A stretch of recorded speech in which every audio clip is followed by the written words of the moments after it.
Hello. Uh, hope some of you guys got the notice on this. Anyhow, this is our first live irresponsible watch chat for 2024. And as usual, about anything we want to about watches. And there are all kinds of things uh, I think we ought to look at. And one of the things which I don't know how many people are interested in this, but one of the things, hey Eddie, how you doing? Taipei, good grief.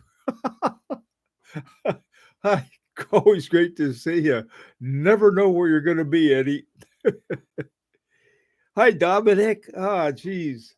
You know, I tell you, every time I work on our new watch, I think, God, if it hadn't have been for Dominic, I wouldn't know this. I didn't know how to do that. I was, in fact, remember that set of files you sent me? Excuse me.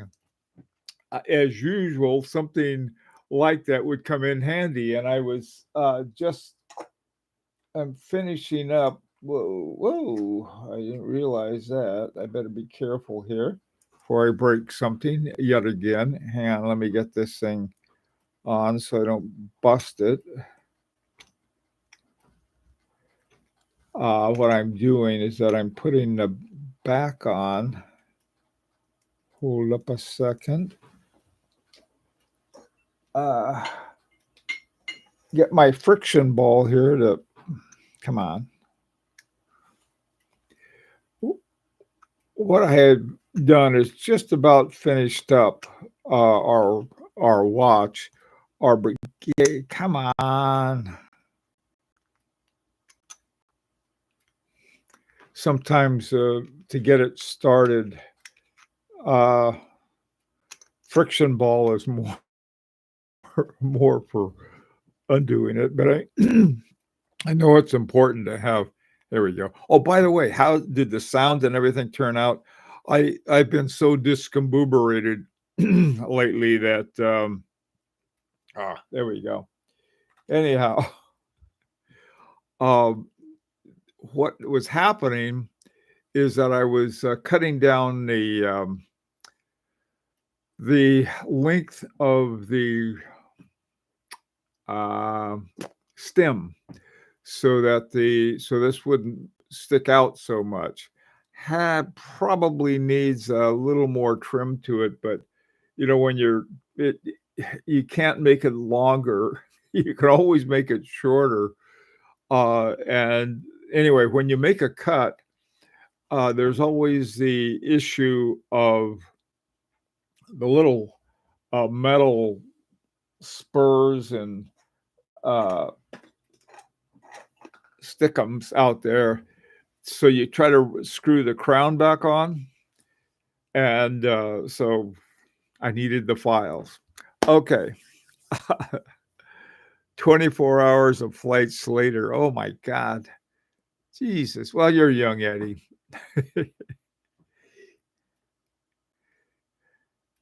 Oh, files, everything. You're such a big help. How you doing, Thomas? Good to see you. David. Eddie, cutting the stem can be tricky. Instead of measure twice and cut once, uh, you measure 5 times to start, and then you measure some more. My God, measuring the amount that you have to cut is. I used a caliper. I used my 3 different millimeter rulers. Those things are always, I mean, that's what makes it interesting. And that's what makes our Brigade Nouveau such a valuable watch. Hi, Redzia. How you doing? What did I miss? Nothing yet.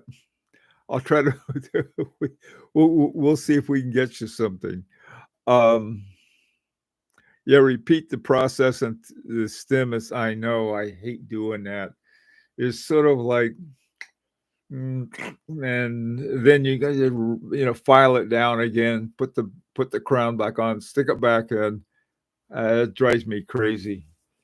Okay, um, here it is, 2024.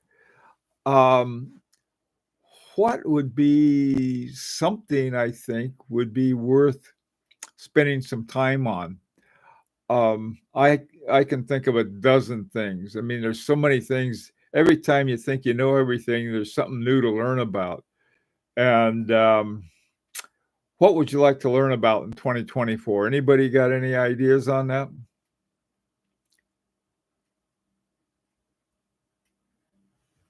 Uh, Let me start off. What can I what can I say? Um, Something new. How about what goes into a watch?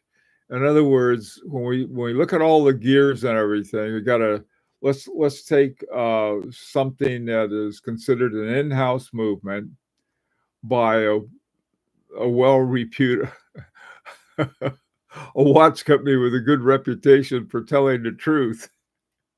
You know, actually, I think some of your more honest things come from your brand names, your luxury brands like Hermes and another one too. It's coming up is Chanel. I'm going to talk about this on Friday's video. What I see is sort of a new coming of watches, but what I think is sort of hard to say is this something I know about, but I can't say anything about. All right. I hope you understand. Sometimes that's the only way you can get information. If somebody says, look, you promised not to tell anybody, I'll tell you this. Oh boy. And then you realize you got this great information and you can't tell anybody. Okay. Uh Hey Dominic, I saw a new channel to me, Chronoglide, a watch repair shop in the Netherlands. He is going to make an in-house watch. Ooh, that is interesting, Dominic. Thank you. Yeah, that's another thing too. Sort of like, what do we see coming? What's in-house? What's not in-house? And blah blah blah blah. The Swiss went on for a long, long, long time talking about what is Swiss and what's enough to put Swiss made. And I'm trying to think what company it was. Some company that I think is a French company, and yet all of their manufacturing was in France. And it was, I think they said, uh, Fabrique en Suisse, which basically was put together in Switzerland. But I think a lot of the work they did, the design and so on and so forth, was done in Paris. This is a very good watch company. Um, but that's one of the things that, like Dominic's example, let's see what we can find. You know, that's going to be new. Hi, Caesar. Uh, Picano. Haven't Are they new, Eddie? I thought they've been around for a while. Now in Abu Dhabi. Will everybody just stay home for a second? Caesar, Eddie has just got off the plane in Taiwan, and you're Abu Dhabi. I spent, I don't know, 4 or 5 hours in the Abu Dhabi airport. I could live in the airport. That's a beautiful airport. Now this was like, good God.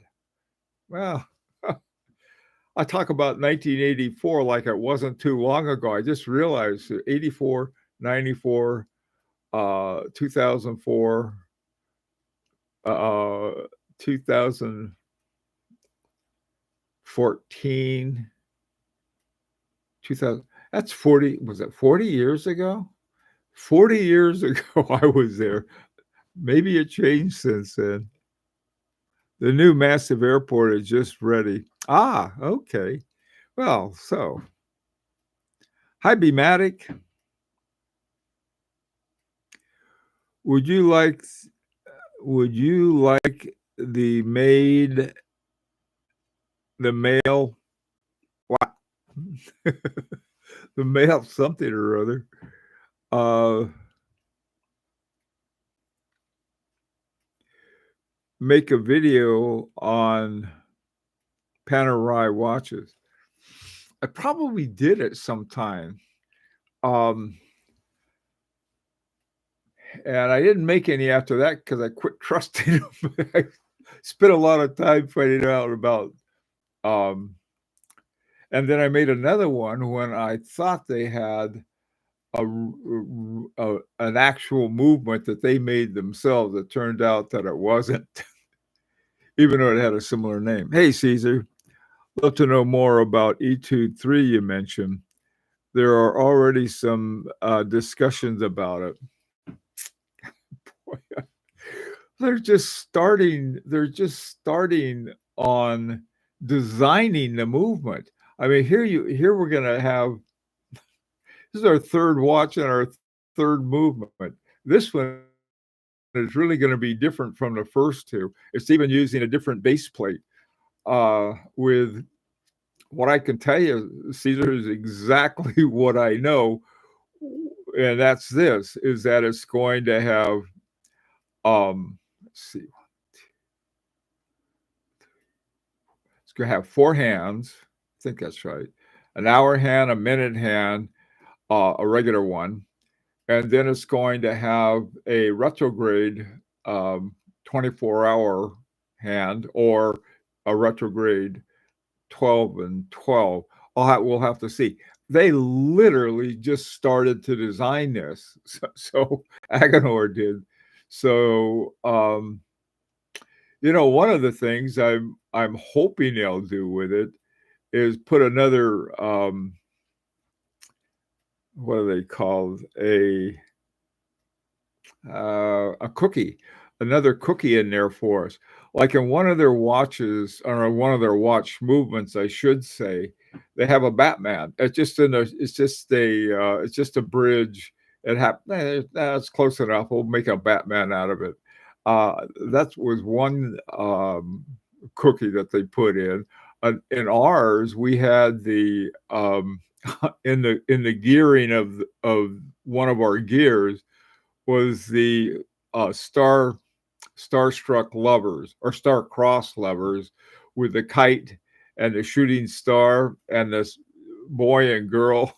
They were like, I mean, here you have, and this was a smaller one of the gears. It was incredible workmanship. I think we were fortunate. They had some of those left over from this watch that they had made for Van Cleef and Arpels that had won the Grand Prix award I forgot which one it was. I think it was they had one for men and one for women.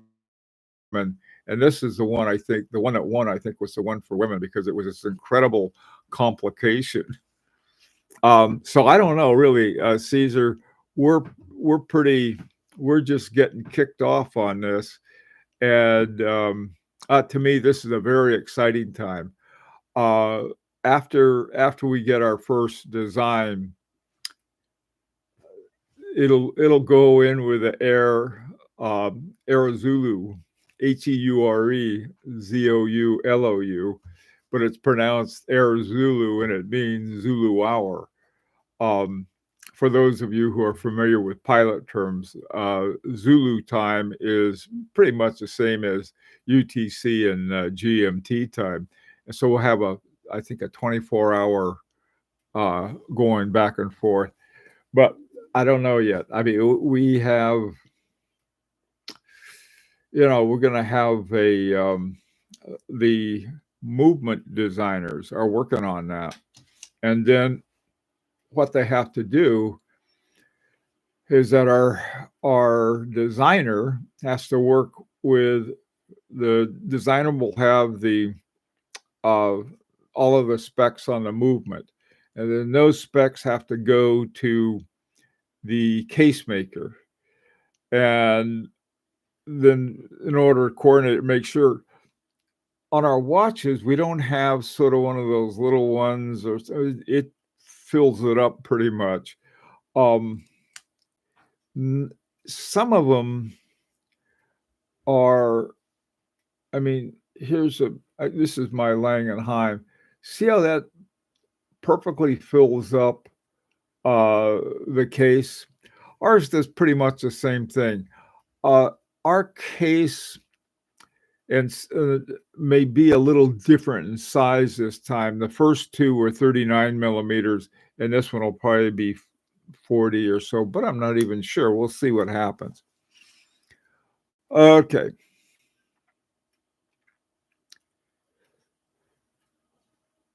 Okay, I can't tell you any more about Etude number 3, Caesar. Medagi, how you doing, everyone? How you doing? Medgas guy. Okay. Hi, B-Matic again. So there is no in-house Panerai movements. I thought that they have one, I think it's called a 9,000 or something like that, or 6,000 or 9,000, I forget which one it was. And I think that's made by Valfleuier, which is owned by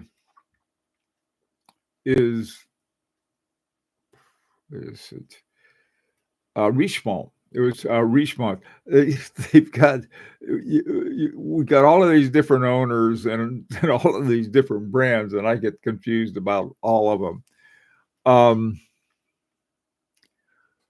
Okay.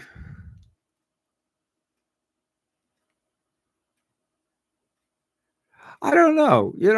I think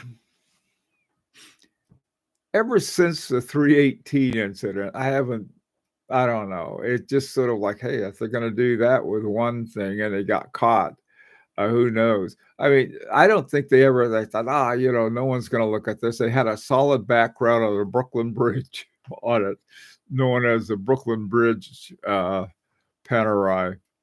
And there's just, the thing looks inside that there was no finishing at all. That thing came right out of the mill and right into the watch. And God knows if that thing's any good or not. Happy New Year to you too, Boston Collector. Thank you very much. Boy, I tell you, I'm wishing me good health and my wife good health. That's really want to have good health on that. What do you think of the new Moser Streamliner blue enamel? Love everything about it except the price. How's that? I'm a big Moser fan. This is really funny. There was something about Moser that was when I got the Henry double hairspring. Henry double hairspring, I got that. I didn't know anything about Moser. And I thought, well, if they can figure that out, how to work with a double hairspring and why, it was very easy logic to understand. And it was, they come up with all of these other gizmos and stuff. Double hairspring made perfect sense because here you have these hairsprings going in different direction. I think from at least my sense of it is the same. I used to fly and I flew single props, and whenever you take off, you'd have to. I'm trying to think. I think you'd have to give it some right rudder because the torque would pull it off to the left side, and so you had to sort of, on your takeoff run, you'd have to give it right rudder so that it would, so you could fly it straight. On the other hand, if you had a twin, one prop was going one way, and so the torque offset each other, and so you could just sit there and give it the gun and off you went.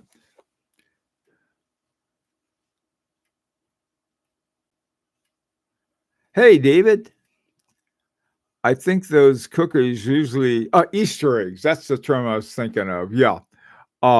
David, you're right, it's Easter eggs. I call them cookies. God, I tell you, every time I open a website now, I got to deal with the cookies. My brain's broken. Yeah, Easter eggs, you're right. Hey, Adam, how you doing? Etude MB&F collaboration.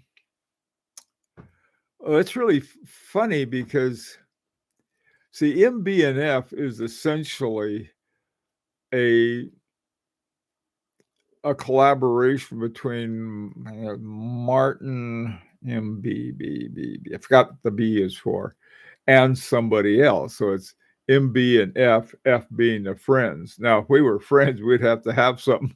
We got nothing. You know, we got a bunch of hungry collectors is all we have. But I wouldn't mind at all. Because we're already collaborating with people. This year, I know that at least one of MB&F watches has some work in it by Aguilar. Um, we were trying to get something done. I had contact. Can this get done? Oh, we got all of these guys. Say we got this guy and these guys and these guys. They were ahead of us. You know, that was why we were really trying very hard this year to get started early, and we did. We'll see what happens. Hey, David. Yeah, I know, David. Thank you. Yeah, I think have I seen that yet? No, I don't think I have. I saw it in another channel, a really nice one. I'll take a look at that. Um, got my first watch of 2024. Wow. A new old stock Longines Admiral HF. Just a lovely little piece. Only paid about 200 USD for it. Oh, yeah. That's something that's a, you know, Longines watches to me I know they're not high horology, and I know that they're produced, all of the parts are pretty much produced by sort of some Swatch own thing, but my God, they're good watches. I have the one from 1989, the um, equation of time watch. They got some name some big long name on it. I was looking at it the other day. That thing has, my God, it must have enamel a mile thick. I'll tell you, if you want an equation of time watch that is anywhere near affordable, see if you can find one, because those things are fantastic and they're really good. They have some features that other equation of time watches don't have. And I just love that watch. In fact, I got it a new strap because I liked it so much. That's Jesus. You know, I, I I know something's wrong with me to be a watch collector. So I that's not hard.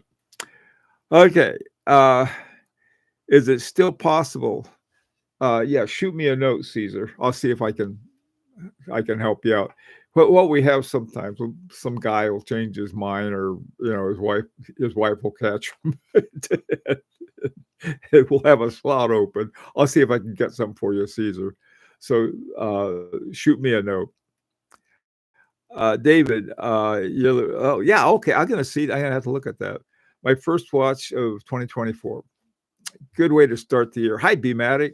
Got a deal on a Tudor BB41 Burgundy Meta.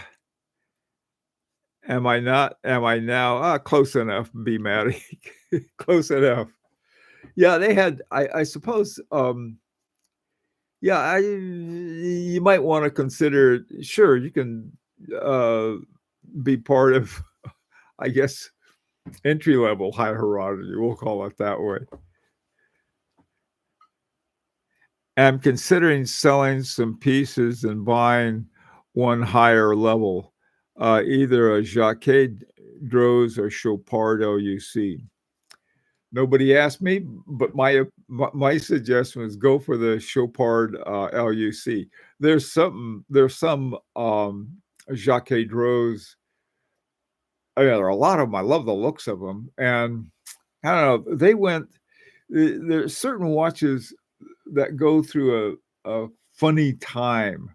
Panerai may be one of those. They go through a funny time, and they got the person is not has no problems with no ethics. Um, and so they'll put out something junky like the 318. But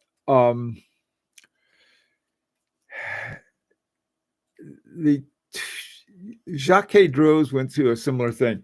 Years ago, when I went to one of my first watch time shows in New York, I met the rep, and it was the first time that Jaeger-LeCoultre had been there. And the guy was, basically it sounded like, the morning before the show, somebody woke up and said, "Hey, Joe, we want to send you to New York." It was, okay. So he got all of his watches together. Something about the guy, though, for the kind of person that they would hire, really just great guy, just a total class act. So I've got nothing against Jaeger-LeCoultre. It's just that I have more for Chopard LUC. Like them both. Mainly collect sub 1,000 and USD watches. I have one Jaeger-LeCoultre. I don't think it was under 1,000, let alone 2,000. But it wasn't. It was a great buy, I thought.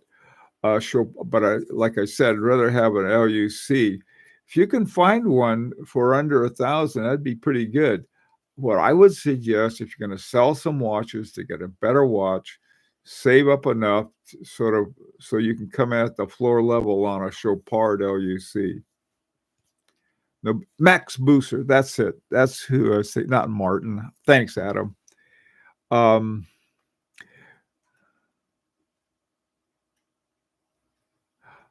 Oh, really? Well, I know some of it, but I'll take a look at that. That review, David. Thank you. I know about the sourcing of the parts, but I can't talk about them. If somebody says, "Well, this is what we're doing," and but mum's the word. Now, why the question that you may have? Why is mum's the word? Why be quiet? Well, some people, well, I bet they're putting some Chinese junk in there or something like that. That's not the case. The case is, and it's certainly not cheap junk that we're paying for. We know that. What it is instead, it's sort of like a smart watch collector. We all must have some hidey holes where we have watches that we're not telling anybody about in the hopes that once we have enough money together, we can buy it. They're the same way about parts because they have found some very, very special parts, and they don't want everybody and their brother to run after their parts and their competitors to do that. So that's why it's difficult to get good information about parts. And then once you get it, you got to shut up about it. So it's sort of a weird thing. I think it behooves us all, really, if we have a real watch secret, we use our discretion. Okay. And if they ask you not to tell anyone, don't.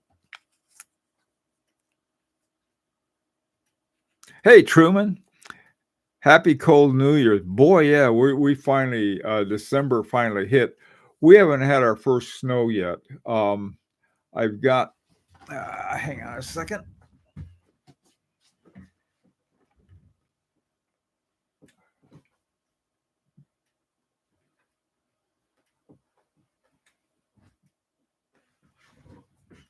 My snow hat. I've been wanting to, this thing is really super warm. And it's made from a rare acrylic goat. At least that's what I was told. I love this hat. And it's got a white pom-pom on top. And so I've been waiting for the first for our first snow, and I'll go out and make snow angels or something. Have fun with it. Yeah, Truman, cold is right, man. I tell you, got up and we have a sort of our lawn goes down to a fence, and then on the other side of the fence is the goat meadow. That's where they have all of their food, and then beyond that is a pond. Everything was frozen up this morning. The pond, our neighbor used to go ice skating on the pond. That was always fun watching him.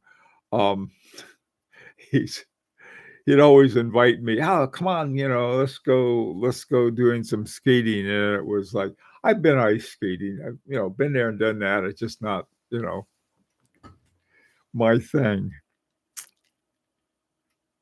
Chopard has been moving in the right direction the last couple of years. They have some stunning watches. HRM, I'm glad you mentioned that because you're right. What they are best known for are some race-related watches, sports watches. And the LUC series started moving in two directions. One was more in-house movements, and another is for a little more formal watches. Now, one of my favorite watches of theirs has like an ETA. Most of the older ones have an ETA movement in it. It's one I've been very tempted to get just because it's such a cool watch. And that's the Miglia, something like this, 1,000-mile race. And it's such a cool watch. It's got, for the band, it's got, I think, Pirelli tire treads or that pattern for it.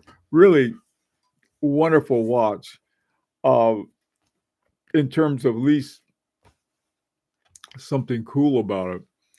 And if you want one, if you're not, if you want to spend under less than $1,000, I don't know if you can get an LUC version because I think they have those now for under 1,000. But I think if you can get one of the older ones with the ETA movements in them.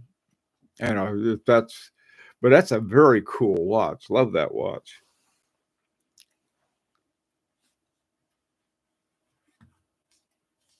I got to figure out, something I think. There we go.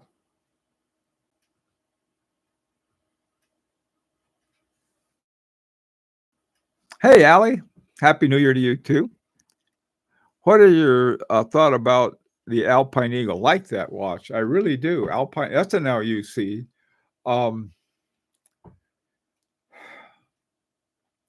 Yeah, that one I like. Hi, old Slab Sides 45. Been looking to step up into the watch world from mid-tier stuff. That, I think, is a great idea. Old Slab Side 45.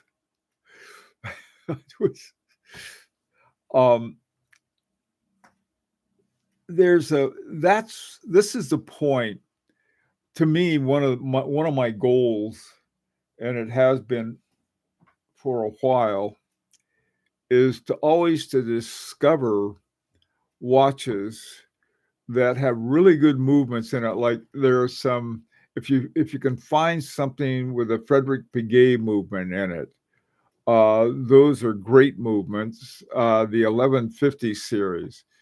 And the thing is, I got the Fabergé this last year and just absolutely love it. I didn't realize how much I would. It's gold. It costs as much as about a Tudor. It was the original price was something like, I think that they have them for about 18,000. And nobody was buying them. They just didn't like them. First of all, the name Fabergé sounded like something a little girly, and some guy, I'm too macho for that. Not me. You know, a good watch. I don't care what that is. Uh, and but then kept finding things about it, and so I think it's worth spending time looking if you're going to move up into from mid-tier to the next level. Certainly a way to go. Now, it used to be you could find a used H. Moser, no longer, I mean, for a low price. You can't do that anymore. And I'm talking about a brand new one. Uh, I the first Moser I got was I think I just mentioned it, the Henry double hairspring, and I just because all I was cared about at the time is the movement. If it had the kind of interesting, some kind of innovation, and boy, that one sure did. And but most watch collectors didn't like it. If most watch collectors don't like it, don't let it worry you. That's to me, that's the perfect one because I got my Parmigianis, they didn't like Parmigianis. I got my early H. Moses, they don't like not now. Everything's changed because they're really uh and another thing I'm looking forward to that I probably can't afford is the new uh H. Mosers, that's one, but also the new Urban Jurgensens. Right before Urban Jurgensen was sold to Caribou and Lannon, up until then, the cheapest Urban Jurgensen costs 30 something $1,000. Well, I don't care how much I want some. I didn't have 30,000 bucks. So what happened was that when they were sold, they had to get rid of all of the stock, and so I was able to get one near half price, and that I could afford. But what's important, there was one called, I think they call it the Alfred. I don't know if any of you guys remember that one, but the Alfred was going to be a low price, 15,000 for Urban Jurgensen's very low price, and it was going to be made out of stainless steel instead of gold. And right before they released that, poof, uh, it was picked up by Kari Vuitton-Lannon and his crew.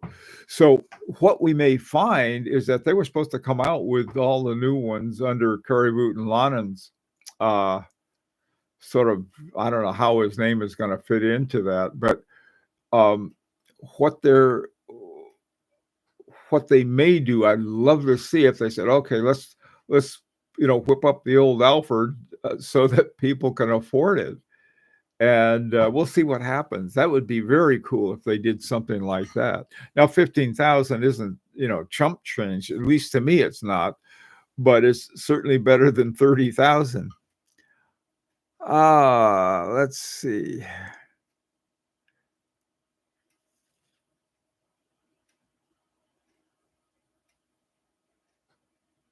Okay, question about Nomos Orion Neomatic. I like those watches.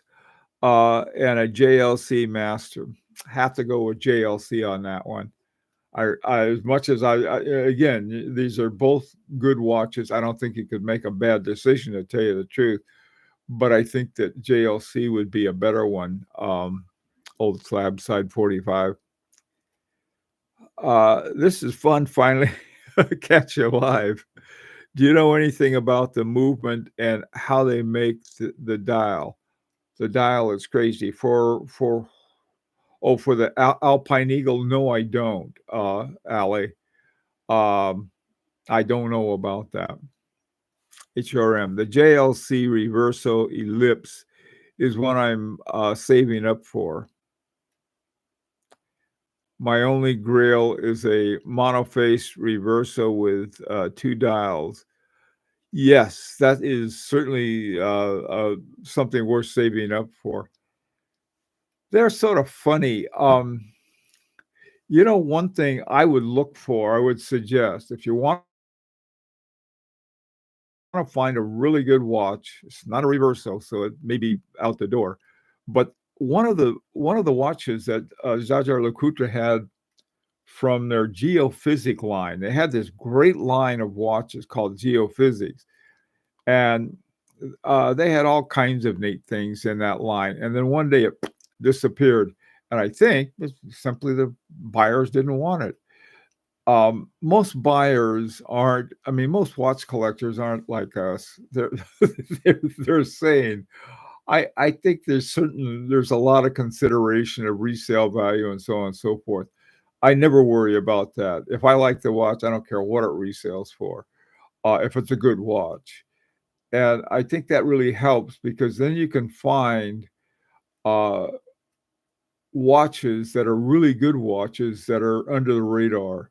You know, somebody is out looking for, well, I want a Rolex or they want an Omega or they want a Patek Philippe or one of those.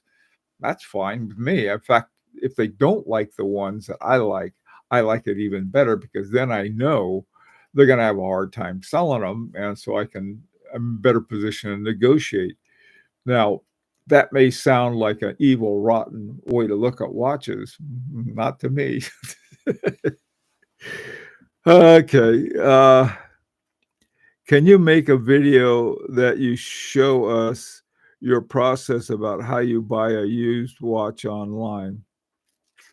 Yeah, a lot of people have asked about that. What process do you go through? You know, I've talked about it a lot, actually, but I guess everyone wants something with, you know, ein, zwei, drei, vier, fünf. Um, I don't know. Yeah, I got a lot of different things. That was not a bad idea, though.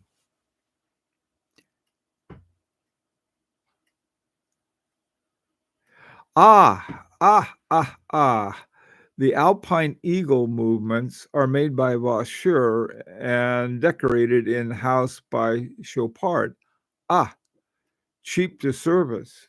Be careful. I don't know how cheap they are.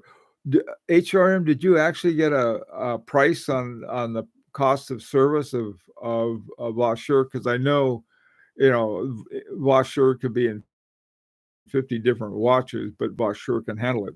But I've never heard what the service costs are. Hi, Eminka. No, no I'm sorry if I messed your name up. Um, Amika. Okay, let's see what you got. This looking at a new offshore ceramic dial black. Excited with offshores at the moment. Now I've got nothing but tons and tons of respect for Audemars Piguet. I don't like the offshore. Nothing wrong with it as far as watchmaking is concerned. It's just a style I'm not crazy about. But having said that, in certain kinds of activities, it would be a wonderful watch to have. It's just not, you know, the wheelchair races don't have it's no use for it. But yeah, that is an amazing watch. I mean, the watch, Audemars Piguet's watches are very, very good. I once had one and I ended up not liking it because it was just too small. You know, if there's something about a watch you're not sure about initially, walk away. I mean it. I wanted an Audemars Piguet, and I didn't care which one I got. I just wanted one because then I'd have a holy trinity. And so I got one and had it for a while and not resented it, but sort of like, here's this little bitty wristwatch. And, you know, that's true with just about most vintage watches. They're small. But man, that thing was accurate. It did everything I wanted it to, except grow in size. But yeah, I love Audemars Piguets. Geophysics will become rare. They already are. Okay, they're getting rare quick. Um, I keep, you know, something like a true second if you've ever seen the movement for a Jaeger-LeCoultre true seconds, my God, those things are just wonderful. I mean, it's like brilliant. It's sort of like, I don't know. You know those big towers, those big cranes they put up around where they have construction? It reminds me of one for some reason that they put inside a watch and a sort of big construction thing going on. Well, that true second that uh, they have now, the true second is also in one of their travel watches. They're world timers, I think. They've got the old true second going too. Both of them are available. You just got to dig them up. Now, again, these are not wildly popular watches with the lumpen proletariat, so to speak. I was a good choice.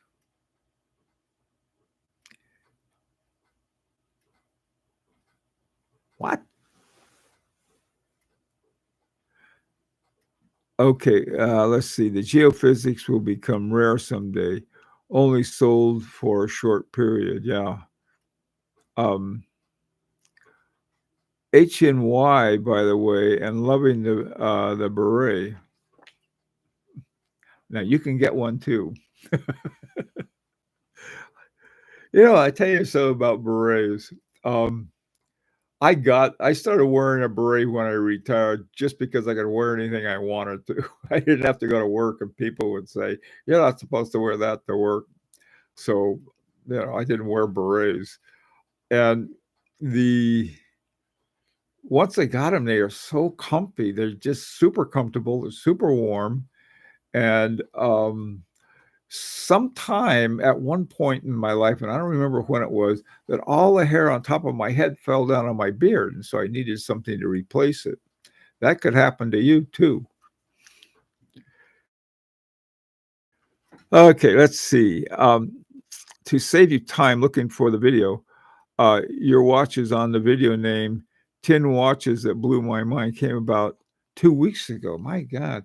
I may have been on one of the WhatsApp messages I got. Let me take a look at that. Thank you. And it did save me some time. Okay, 10 watches that blew my mind.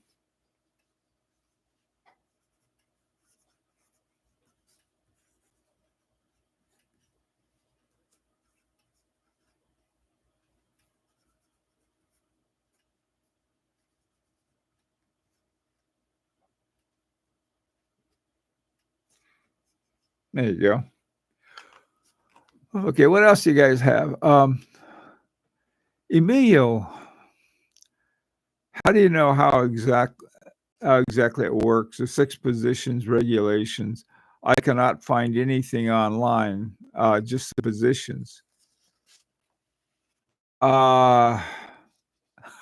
That's it. Thanks a lot. How are things in Italy? Um, okay, let's see.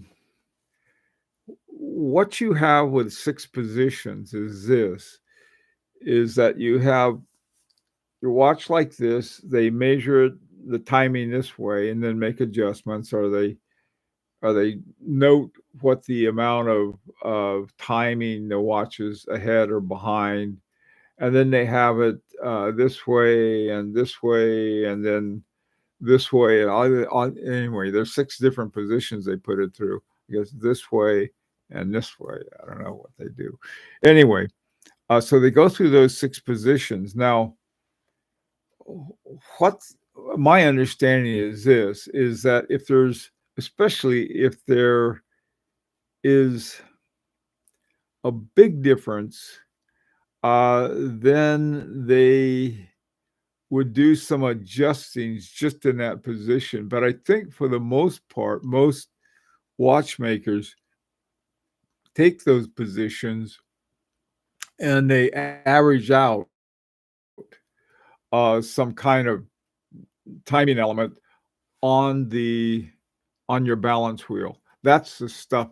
I mean, when you see those little balance weights, they look like little, hedgehog sticking out of there, a little porcupine. when those weights are adjusted, I mean, my God, they extremely fine. Um, what happened with our watch, as far as adjustments are concerned, um, first of all, that's one of many watches I have. I wouldn't touch uh, the adjustments, even with a curve regulator. I'm not about to go, oh, okay, I'll fix it up. Um, but you know, that's pretty much what we're dealing with. And I think there are a lot of machines that do a lot of that. They'll put a watch in and they'll try it out in all these different positions. And again, that's another kind of detail. I think what happens with learning about watch movements, we learn so much up to a point before they start, sort of closing the window on us. Sort of, well, we don't want you to see this. I feel the same way about my faux brigade. The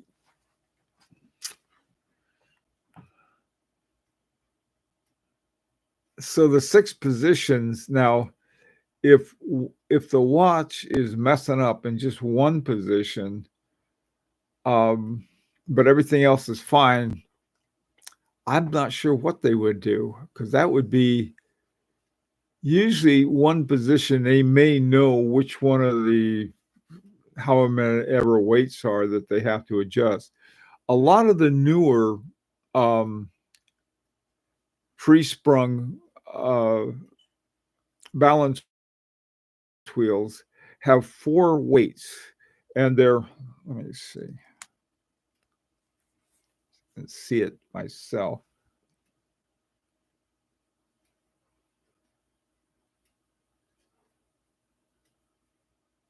Yeah, let me look here.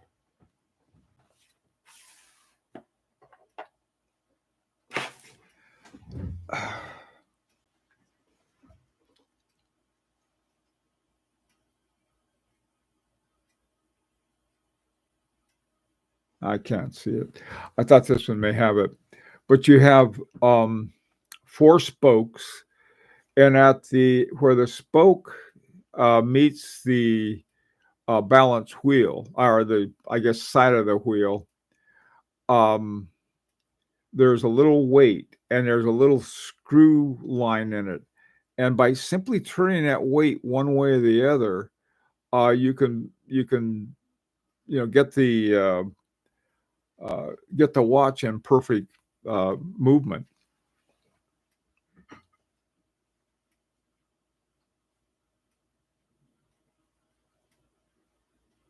The H. Moser chronograph, that Eggenhor movement is great, but best in secondary.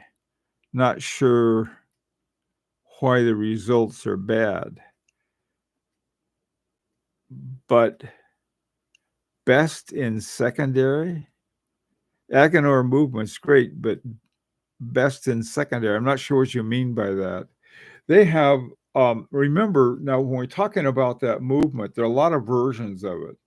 Um, the reason there are different versions, Singer, um, H. Moser, see who else. There are a number of companies. I'm trying to think who they all are. H. Moser is the biggest one. By the way, you guys know that H. Moser bought part of Agenor. That's another thing I think it's an important thing to look for, is where the bigger fish has bought a piece of the smaller fish. Cartier bought, you probably know this, Cartier bought 20% of FP Moser, right? Yeah. Um, but what most people, I don't know, I don't think they realize is that there was a much more important purchase, and this was the purchase of Romain Gauthier. They bought what they called a friendly interest. Now, I don't know what a friendly interest is. You know, friendly interest is a handshake for me, but the the friendly interest they're talking about is for, I think they did the same reason that H. Moser bought part of Agenor.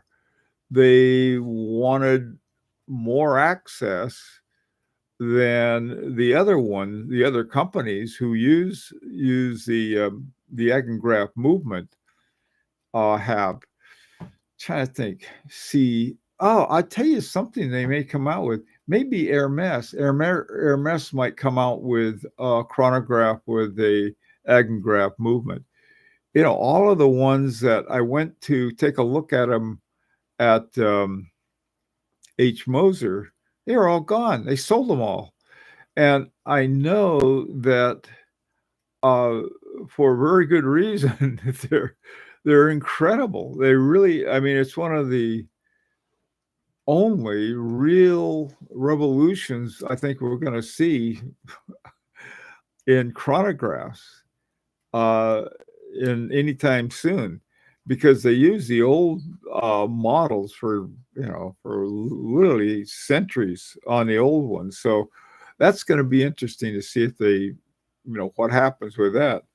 But so anyway, so why did they buy Romain Gauthier? I don't know. I think it's because pretty much one, Romain Gauthier has such incredible watches, but also he is one of the few watch companies that makes all of his own parts. Now you have to look at it this way: is that here's a fussy watchmaker, all right, who's making his own movements. And he said, well, these guys will screw it up, so I'm going to make my own. You start making these movements. He simply makes the prototype because he had to have the prototype in the first place. I tell you, that's another thing I'm beginning to learn. In part, it may be to my dismay, but part not so much. Some watchmakers make the prototype, and they'll have all their gizmos out there, and they'll get all of the plans, and they'll have the specs for all of the gears and the timing and everything, and the springs and so on and so forth.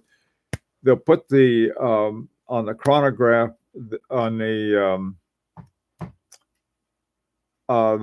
test, sort of like a test stage, like we did with the resonance that we made with those two watch movements coming together. That with the table that Dominic had his son make for us. Those things, I mean, they're simply a prototypes. And I've been trying to think, well, what will I do with this prototype?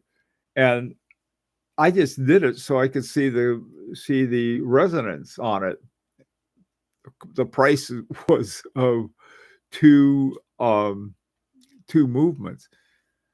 So, and then if I say, well, heck, this is cool. I'm gonna have somebody make them for us. I'm gonna sell resonances made with reasonably priced movements from from another source. Okay, where was I? Hey, David, let's say, where are we? The most, yeah.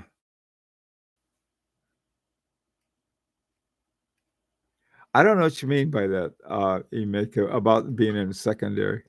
HR, I'd love to see a video on the regulation organ. Yeah, I tell you, so would I, HRM. The regulating organ, they've got a couple things in there that are really different. Instead of a typical curve regulator, they have something called the Agenpit. An Agenpit regulator is, they have a video of it, they have, and instead of moving the stick back and forth, you open up the case and you'll see this adjustment. Really, what it is, it's regulator adjustment, and you've got, I think, 4 screws. Uh, 2 of them, I think, are for dealing with the frequency, and the other two are for dealing with the beat. So it's not just, it's not one of those ones where you got a stick like this and you push it this way or that way for the frequency, but rather it's one that you have this screwdriver you go in there with and you change it. That's how our watch regulates, is on the basis of the Eigenpit. So yeah, I think HRM. There is one. I'll see if I can find it and put it up on High Horology Lounge. Okay, Brian, boy, you slept in this morning. Brigade seems they have lost their way. Rene de Naples, Classical. Yeah, and make a. To me, I think they lost their way, but that's they were bought by Swatch, and ever since then, it's sort of like Swatch finds ways to economize. All right, one of the big economies they have is the uh, silicone hairspring. All they got to do, that thing is the easiest thing to get right. You get the specs on it, you run it through the microwave where they make the things, they bake them up for you. They come out in sheets. You ever seen a sheet of silicone hairsprings? I don't know. They remind me of my old computer days. We'd be looking at uh, how a motherboard and all this silicon, what was silicon and what wasn't, and the base for this for the whole thing is this piece, and you take it and then you cut all of these pieces out so that you have a circuit. The circuit is broken or bridged or something like that along different places, a pattern that makes your computer work. So they have you know that's pretty much what's going on with that. Um, okay. Anyway, so Amica, that's what I mean by it. Yeah, the Rene de Naples, all of the Classique all used to be excellent pieces. Now so many better options. Well, if by options, see, this is, what are you looking at? Where is the better option? Is it in the movement?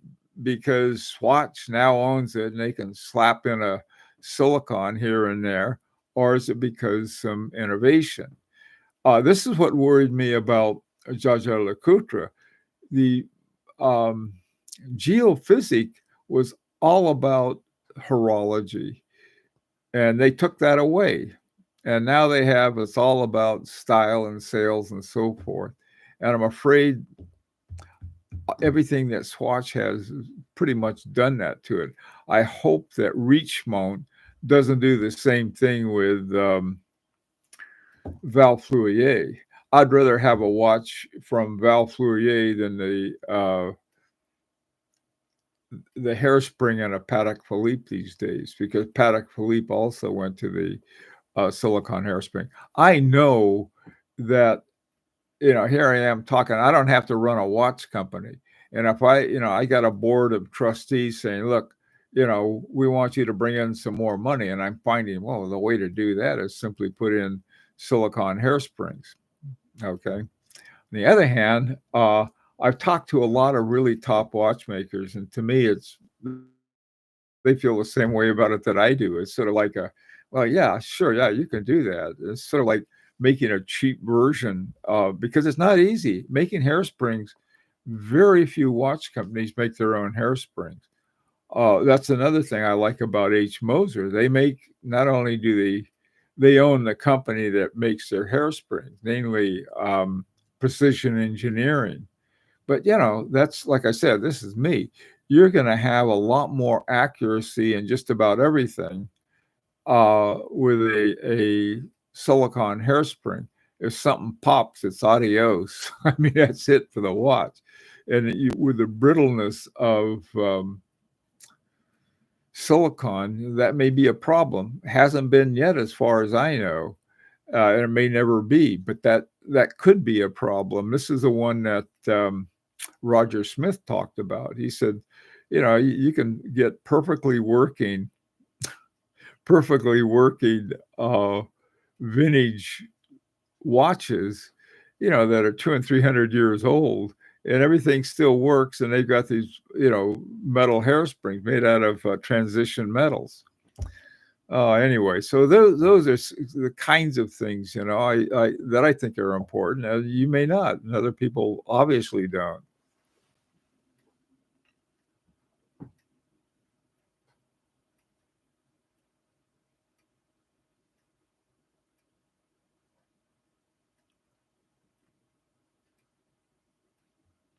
Hi, Alraza. Why did you do this to me? Now I want a Jaeger-LeCoultre Geophysique, 1958. I don't blame you. I don't blame you. I mean, what did you want before? you know, Something easy to find that everybody has? Nah, come on. What fun is that? I mean, if you don't suffer as a watch collector, what good is the point? What's the point?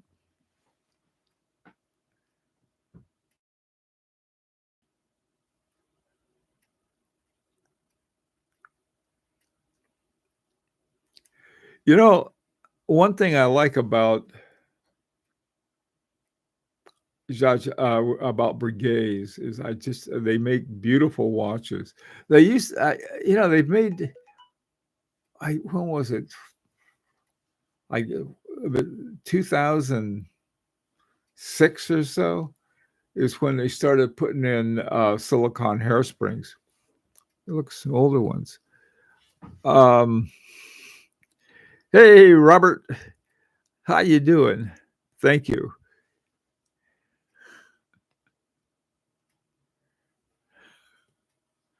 Well, the thing is that I love the saying, if you follow the herd, the view from the back never changes.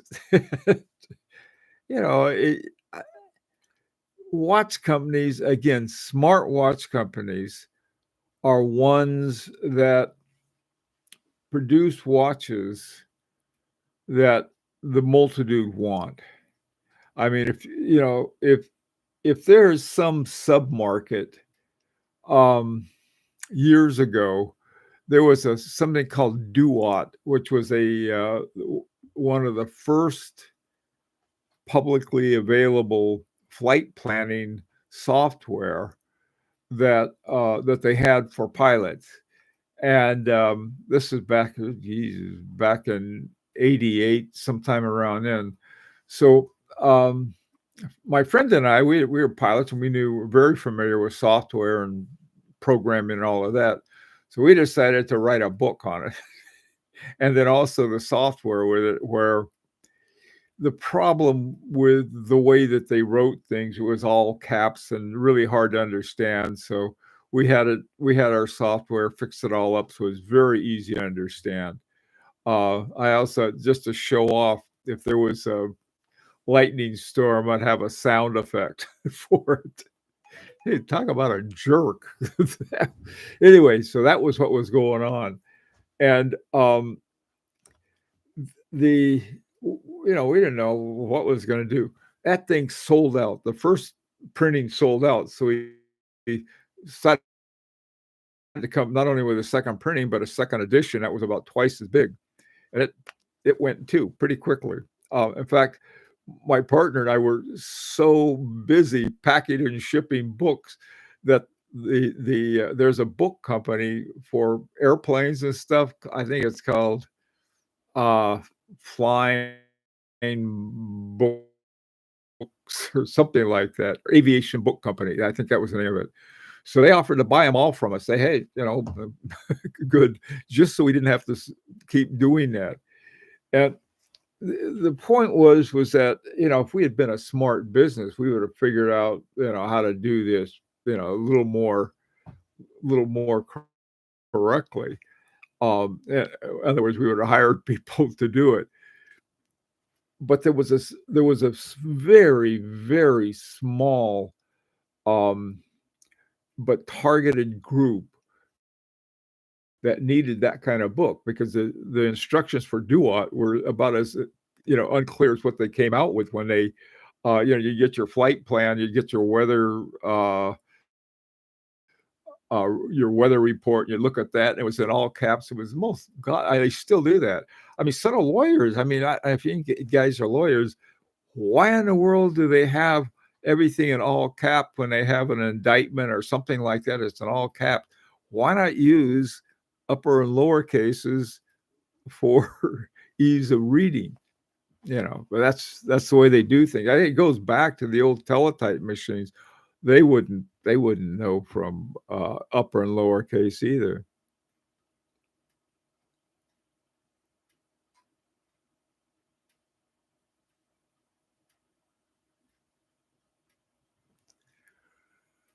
You're surprised that no one. Oh, you're the only one that appreciates Emeka. Thank you. I was wondering why the rest of us didn't appreciate your brilliance. Now I know why. We don't appreciate innovation, but you do. Jesus Christ. I won't tell you what that sounds like to me. Hey, Silly Burger. Way Happy New Year, Bill, from Brighton, UK. We now know what time it is. Okay. Hey, Mr. Gumby, how you doing, man? What's up, Graham? Anything new? Gabriel, hello, how are you? We wear the mask. I like the Geo 58 is so boring. So is the True Second. They're both boring looking. That's probably one of the reasons that they weren't very popular. Uh, that's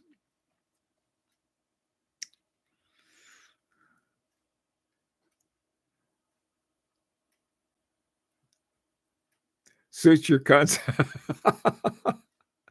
Oh, that is funny.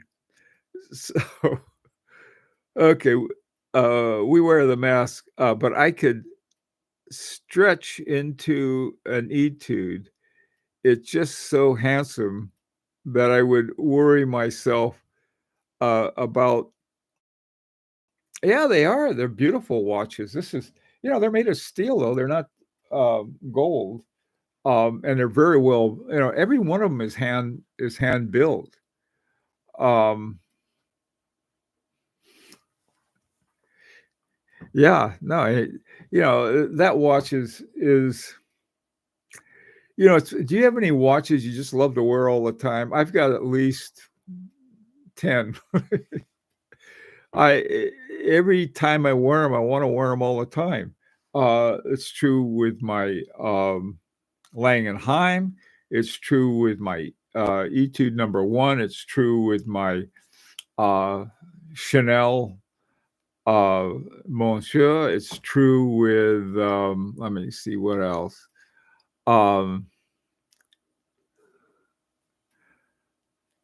What else is it?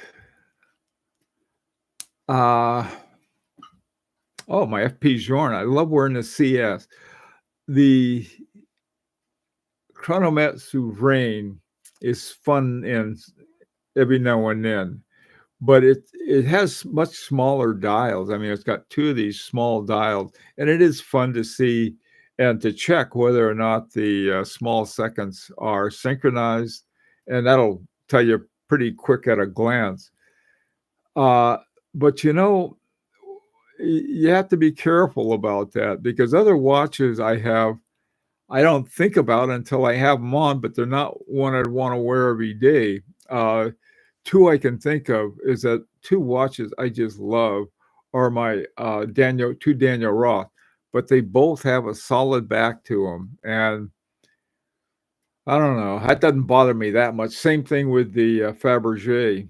Um, you know, put on new ones all the time. Hi, Emilio. In your opinion, after that, Daniels and Smith have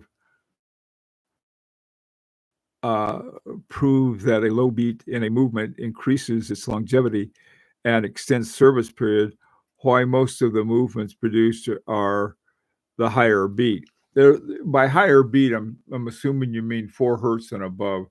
Yeah, and I like the 3 hertz and below. Um, Amelia, I don't know. I mean, the thing is that I've got a feeling that you get better accuracy, with a higher frequency.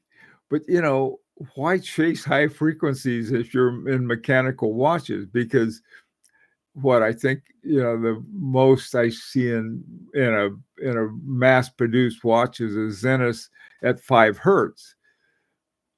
What is a quartz is like 3,000 hertz or something crazy like that. So, to me, rather than chasing frequency, um, why not chase what I call sort of a perfection? In other words, if you make something so accurately good and you can get an excellent time from it. This one I get great time from, and it's 1 2.5 hertz. It's 18,000 semi oscillations per hour. You know why? And the other thing too is you can see the movements a lot better. You can see old balance wheel going back and forth and so forth. Some of us love boring. Yeah, what you're doing though, I think a lot of people who say they love boring, what they really like, they're not focused on the appearance. They're focused on something inside the watch. Um, I love, I mean, a good looking watch. To me, this is a great looking watch. If I take it off and look at the back, it's even greater. Uh, hey, Velvia, Chronoglide. Okay. Hey, Port Water Dogs Forever. Portuguese water dogs forever. I love Portuguese water dogs. Our neighbor down the street used to have a couple. They were like, gee, they were fun. They're just wonderful dogs. Sweet. Okay. All right. Quick question. Silicon hairspring. Can you replace one with a regular hairspring for longevity? Well, I tell you, as far as I know, you probably get great longevity from those things. I still have a quartz, happens to be right here. This is a watch a long time ago that I got. It's a Rado um, with a quartz movement in it, and I wore this thing for years and just loved it. And it's far as I know, all the quartz is working just fine. So I don't think you're going to change the longevity. You might, but I sort of doubt it. And I think you can also find you can I think adjust the hertz of a silicon too. You simply do it in the making of it. You don't adjust it once it's made. Once you got it set up, it stays there. I know that's the same thing. That's what I feel about my Fabergé and my Dandy. My Dandy, I gotta admit, my I love my Dandy because I'll sit and stare at the little Ferris wheel they have that just beautifully, smoothly turning, and it's such a cool watch. I've thought of getting just a regular Dandy instead of a Dandy Arty. It's called a Dandy Arty open face. Mine is with patent leather straps. I mean, you don't get weirder than that I can think of. Hey, let's see. I now ask when I'm looking at a watch, I never knew about this. In other words, don't tell your wife it was me. We're gonna who's our scapegoat? I forgot. Didn't we assign somebody as scapegoat? Brian, I think it was you. Blame it. We'll blame everything on Brian. Oh yeah, I think it's a dumb question. It's just What the right question always is that, what's in this? What kind of shape is it and so forth. But water doggy, I don't know. Hey, mask guy. Uh, Marine chronometers running at 2 hertz.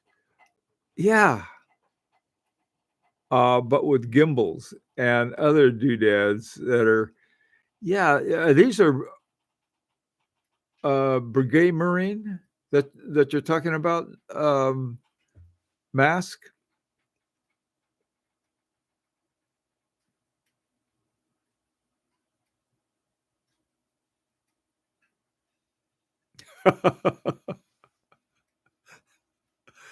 Uh, I'll make a with subgroups, I know what you mean. This group is pretty sophisticated, though. You're okay, man. Was it Hater?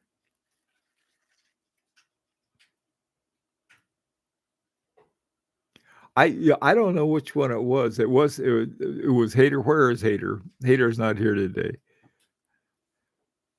We wear the mask, with silicon longevity. The problem is that if the spring is damaged, it can't be you gotta put a new one in.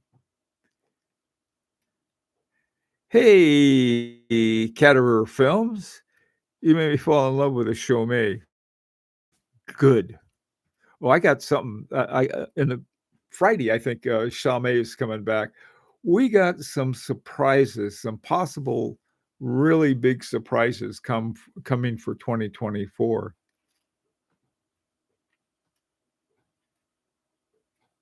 Chronometers on oh, wow. Oh, chronometers on ships.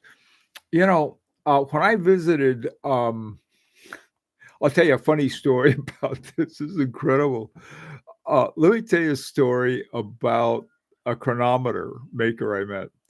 Do all of you know that John Harrison, I don't know, back in 17 something or others, was the guy who was one of the major, I think he may have actually, there was a big award that the British government had, for coming up with, anyway, it was either for longitude or latitude that they were having trouble with. I think it was longitude. And they needed a chronometer that was so accurate that you wouldn't, sail off the end of the world. So they had those. So Harrison had this thing, and he won this big prize they had, at the time for it. And so a big fan of his is Rolf Lang. So Rolf Lang made a marine chronometer and was going to sell it for $1 million. All right. So they got it's a beautiful one, and then it goes into sort of like an egg. It closes up when you're finished with it. Beautiful chronometer, just fantastic. So when I went to visit um, Rolf back in, God, it was 2019. So I went to visit him. He was telling me the story. So he showed me this thing, just gorgeous. And it was certain things, something was wrong with it. So anyway, so he and his buddy, they're gonna go down to uh I think it was Dubai. I'm not positive, but I think it was Dubai. And there was a big watch show there. And so they're gonna take this chronometer with them. And there was something wasn't planned quite right. And so they had to take it on. They I guess they should have got a seat for it or had a special box for it or something. They didn't. So they're going to take it on the plane with them, and they dropped it and broke it. This was like $1 million, and he was telling me about this. I, well, why don't you fix it? Do it again. That was too much. But that thing was an amazing chronometer. Yeah, I think that's another thing. I think I think remember you long time ago, and I think it was a news show. It was anyway it was a famous Swiss timing uh, contest they had every year, and they would bring theirs to see how close it was to chronometer level. And I think too another thing is I'd like to find out more about is that originally chronometers were measured with astronomical observations.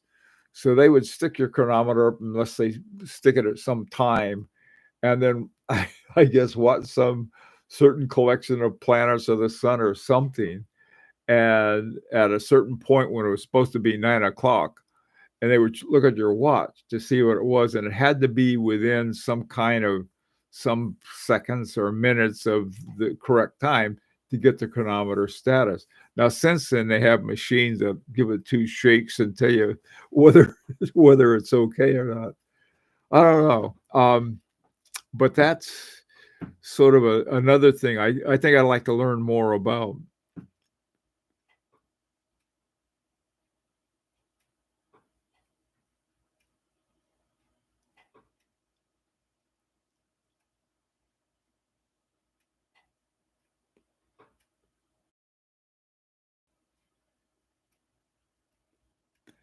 Was $400 a good price for a chronometer? For that chronometer, I have a soft spot for Tissot. Um, I don't know. It was a Tissot. Is it by?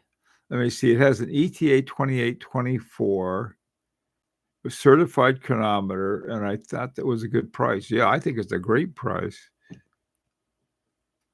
Yeah, Tissot. It is a Tissot. Something about Tissot I like. I mean, they have their. I must have mentioned this 100 times about their petite seconde that they have. Love that watch. you know, for you could probably pick one up for around $400, but it's not a chronometer. Uh, but it's one that has the 60, and it doesn't make any bones about it. It has the ETA 6498 in it. So you got your small seconds at 6 o'clock. You wind that sucker up and let her rip. It's just a great one.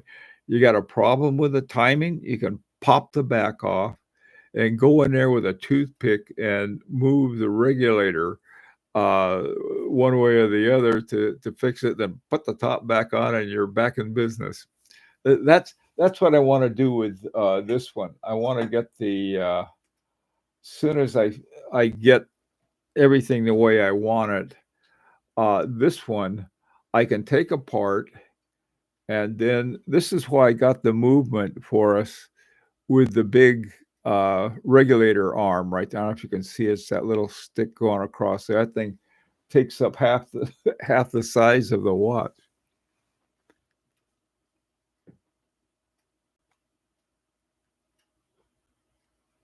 Having a chronometer as a desk isn't bad. See, I saw that Fabergé looking Rolf Lang chronometer on your videos. There were people selling Hamiltons and other chronometers.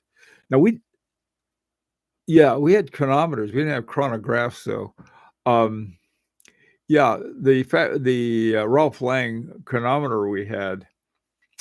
He did us a real favor. There were two. He gave it to us, and I told him, I said we could have it for a year. We'll pass it around to 12 people, and then they can say something about social media on it. And he liked the idea, and we did. And in fact, we ended up with 13 people because I think right in the middle of that, the pandemic popped up, and so we had the thing, and he sold it. Sold it for whatever. I think it was like $22,000 watts. That's what was surprising about it. He gave to us. But there were two different movements he made for the same watch, and one was sort of the better version or the chronometer rated version, and the other one wasn't. Still a great movement, but just one better than the other. he took a movement for the chronometer reader one and put it in our watch that normally didn't have it, which I thought was really a cool thing. He was a good guy. You're right, Dean. Petite seconde.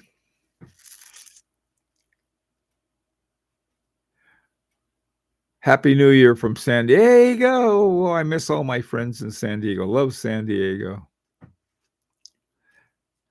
You've got that one, Dean. It was a little over 400. I picked it up after watching your video. Don't tell your wife. Just if anybody asks, this was Brian's idea. Okay, let's see. I better take off. I got a headquarters sent me a notice that my time was just about over. Let me take this last group and I'll see what I can do. Happy New Year's to you too, Michael. And I love San Diego still. Dean. Okay, Water Doggy. Oh, yeah.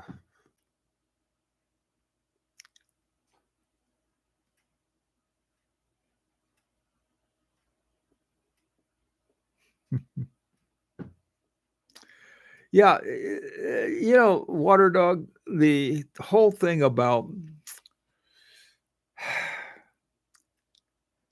people who are in sales aren't supposed to know about anything a person is likely to ask, which includes the hairspray.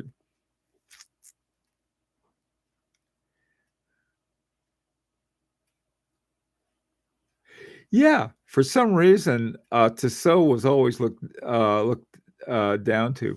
You know, uh, p- these are ones that you can have for a song, and you can have a lot of fun with, and that's one of them. Tissot's been looked down to. I think the origins go back when Tissot and Omega were part of the same company, and at at the time, I forgot who was the original owner of them, but they decided they were going to split it in half, and one was going to be sort of upscale, so Omega, and the other one was going to be more for the average Joe. And so it's probably from that because Tissot really hasn't sort of left its lane, so to speak. It's always been sort of a inexpensive, and they've made some really nice watches that were basically, for the less the less people who didn't want to spend a lot of money on a watch, but wanted a good watch. I think that's Tissot has delivered on that.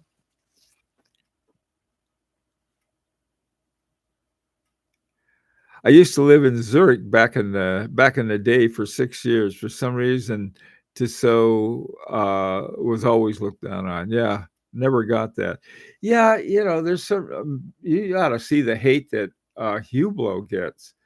They don't deserve it. They really don't. They probably have far more, Grand Prix awards than most people realize. But there's sort of got this hate on it.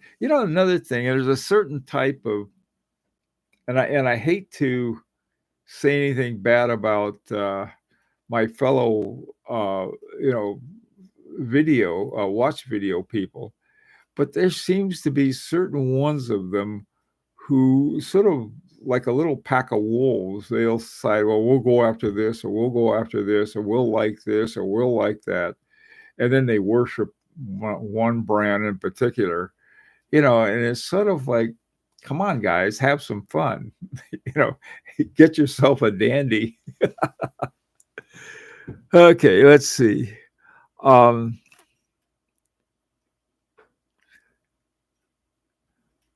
that was a competition, the Concourse International. That's exactly why. That's exactly what I was thinking.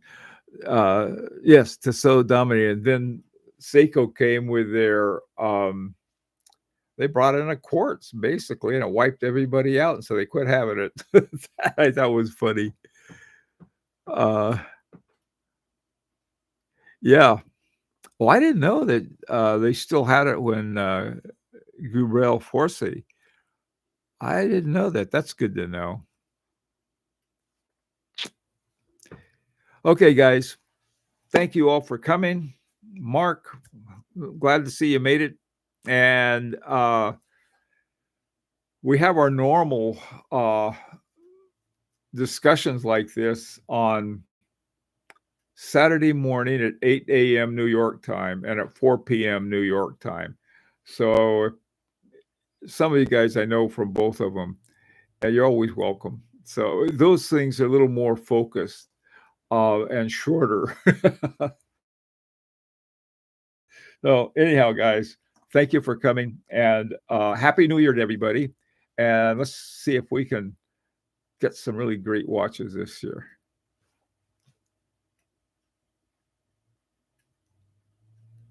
The new Châtel trials. That's exactly right.